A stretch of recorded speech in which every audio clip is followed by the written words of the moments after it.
Argentina. You may have heard of this nation for its football, its tango, or maybe its beef.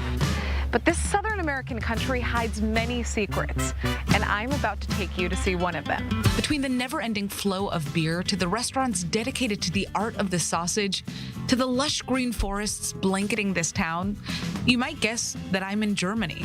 But you're totally wrong. I'm all the way in Argentina. This is Villa General Belgrano. It's a small town nestled in the Sierra Mountains of Córdoba, which is a province right in the center of the country. And even though this town is only home to about 6,000 people, it's known for holding one of the biggest Oktoberfests in the world. Every year, thousands of people come here from around the world to take part in the beer making and worst traditions that dominate this town. There are many locals here that continue to maintain German traditions. There's a group that has built a German community center, and they hold special German events using typical traditional German clothing, like Oktoberfest. Villa General Belgrano is one of the few historically German-speaking villages that dot Argentina. And while visiting here may seem like all fun and games, this tiny town is home to a dark history that many know little about. It was an escape haven for the Nazis. Some even say that Hitler passed through. Let's go back in history.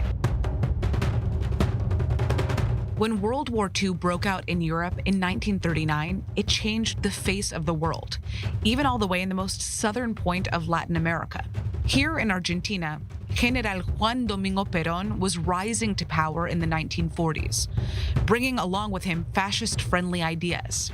And even though Argentina appeared to condemn Germany for the atrocities committed during the Holocaust, when the war ended, a secret apparatus had been set into place to help Nazi criminals escape prosecution by allowing them to hide in Argentina. From the moment they arrived in Argentina, the Nazis spread across 4 different points. The most important were Buenos Aires, Bariloche, Barrio Rio Negro, and right here in Córdoba. What the Nazis were looking for when they arrived in Argentina was a similar kind of climate and temperatures to their homes. Topographically speaking, we're talking about mountains and lakes, places that look just like Germany and Austria. According to historical records, Hitler died in a bunker in Berlin in 1945. But there are also theories that the Nazi leader actually escaped to Argentina that same year in a secret submarine.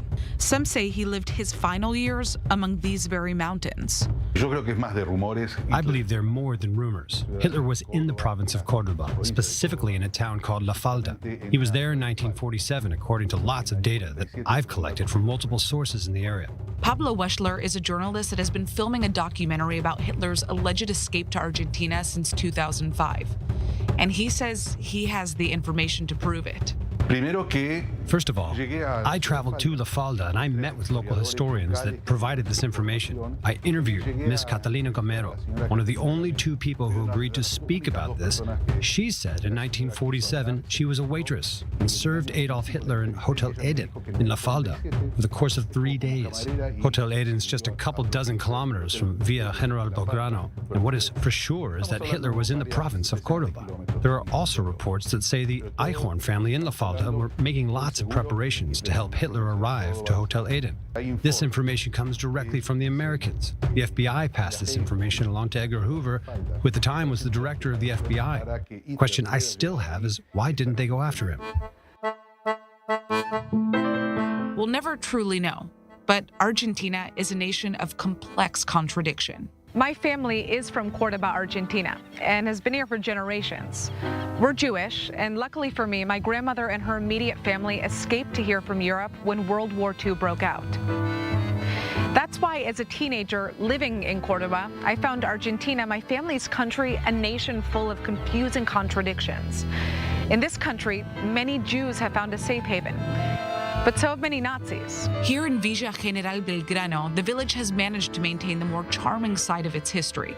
In 1932, the village was established by German immigrants. And until today, the shops here hawk artisanal products, all sorts of pickled goods, and chocolates, the vestiges of the town's Central European history.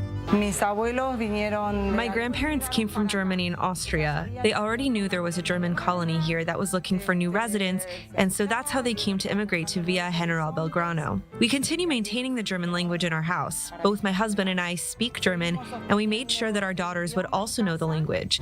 German is no longer the main language that's spoken here. Now it's Spanish, but there's no doubt that this village remains dependent on its history, whether or not its true colors are always shown. People come here because they're attracted to the architecture that looks so European.